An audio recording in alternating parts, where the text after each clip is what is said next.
The snow had been falling for 3 days straight, turning the small forgotten town into a silent white graveyard of broken dreams, and inside a crumbling two-bedroom house at the edge of Maple Street, 17-year-old Lily Harper stared at the last bowl of soup her family had left.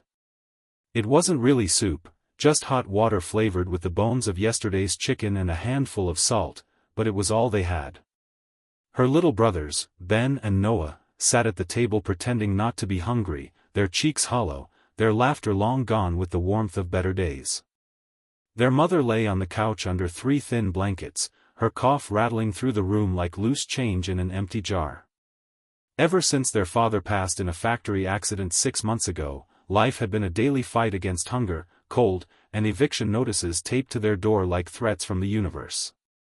Lily worked after school cleaning tables at Miller's Diner, but winter had slowed business, and tips had dried up faster than hope. That night, she carefully divided the thin soup into 3 small portions, telling her brothers she had already eaten at work, even though her stomach burned from emptiness. Just as she was about to sit down, a loud knock shattered the fragile quiet of their home. Not the polite knock of a neighbor, this was heavy, urgent, desperate. Lily's heart pounded. Nobody visited this far out, especially not in a storm.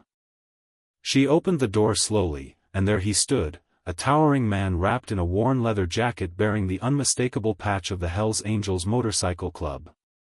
Snow clung to his beard, his lips were blue, and his hands trembled violently from the cold. The townsfolk feared men like him. Stories of violence, chaos, and crime followed that emblem like a shadow. Lily had heard them all. But what she saw in his eyes wasn't danger, it was exhaustion. "Ma'am," he said weakly, his voice cracking, "my bike broke down a mile back. I just need somewhere warm for a minute." Every instinct told her to shut the door. She had 2 little brothers and a sick mother inside. She had nothing to offer. Nothing. And yet, she stepped aside. The man staggered in, nearly collapsing as the warmth hit him.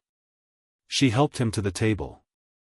His fingers were so stiff he couldn't even remove his gloves. Lily looked at the 3 bowls in front of her brothers. She looked at the stranger. Then without a word, she took her own untouched bowl and placed it in front of him. Ben's eyes widened. Noah looked confused. The biker stared at the bowl as if it were gold. "I can't take this," he muttered. Lily forced a small smile. "You need it more." He hesitated only a second before lifting the spoon with shaking hands. He ate slowly at first, then with quiet desperation. Not one drop was left behind. Afterward, Lily wrapped him in her father's old coat and let him sit near the small space heater they rationed carefully to save electricity. For an hour, no one spoke much. The storm howled outside like an angry beast. When he finally stood to leave, strength had returned to his posture. At the door, he paused. "You didn't ask who I am," he said. Lily shrugged gently. "You were cold." He studied her for a long moment, eyes softening. "Name's Marcus," he said. "And you just did something most people wouldn't."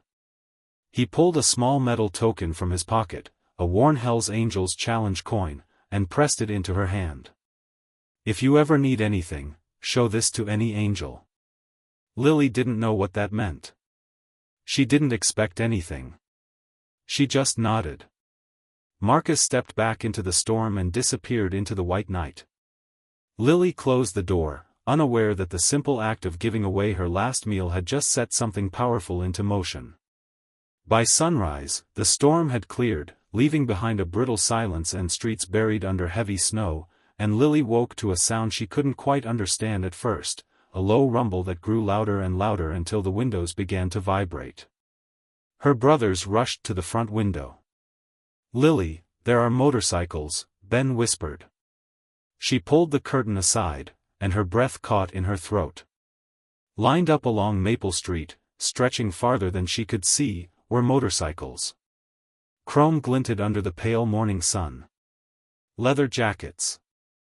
Patched vests. Beards. Boots. engines idling like thunder waiting to strike. There weren't 3.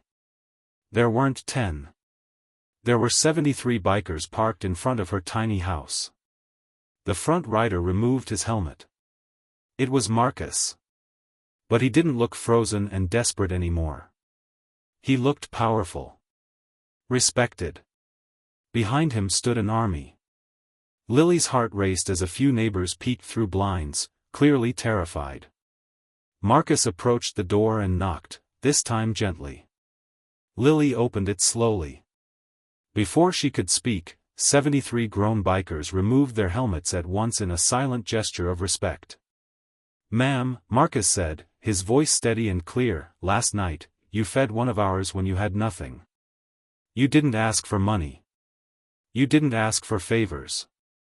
You saw a man freezing, and you gave him your last meal." He stepped aside and gestured toward the street.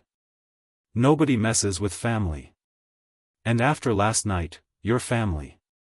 Suddenly, the bikers moved into action. Trucks rolled forward from behind the line of motorcycles, pickup trucks loaded with groceries, blankets, firewood, and boxes of supplies. Within minutes, her yard looked like a relief station. 2 bikers began repairing the broken fence.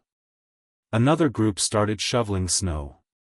One man handed Lily's mother an envelope filled with enough cash to cover months of rent and medical bills. Another handed Ben and Noah brand new winter coats and boots. Lily stood frozen, overwhelmed, tears streaming down her face. "Why?" she whispered. Marcus looked at her with steady eyes. "Because kindness is rare. And when we see it, we protect it." Word spread quickly through town. The same neighbors who once whispered about criminals now watched in disbelief as the so-called dangerous bikers worked tirelessly, refusing payment, refusing praise. By noon, they had fixed the roof leak Lily had been hiding for weeks. By afternoon, one of the angels who owned a construction company offered Lily a part-time office job after school. Another promised to help with her college applications. Before leaving, Marcus knelt to look Lily's brothers in the eyes. "You take care of your sister," he told them gently. Then he turned back to Lily and handed her a small card. "You'll never be alone again. If anyone ever threatens this house, 73 engines will answer."